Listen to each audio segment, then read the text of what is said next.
May problema ba ang buhay mo? Huwag kang mag-alala. May advice ako. Pakinggan mo. No. Alam nyo, ganyan talaga ang buhay. Parang life. Basta yung importante ay mahalaga. At kung saan ka masaya, dun ka happy.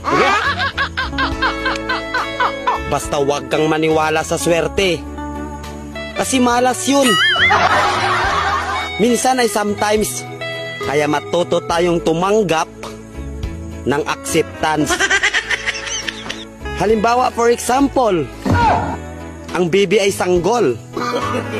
So kung di mo intindihin, you don't understand. Basta kaibigan, lagi mong tatandaan that wherever you go are there. At the end of the day, ay gabi na. At alam mo, walang umaga sa Japan. Kasi lahat sila ay hapon.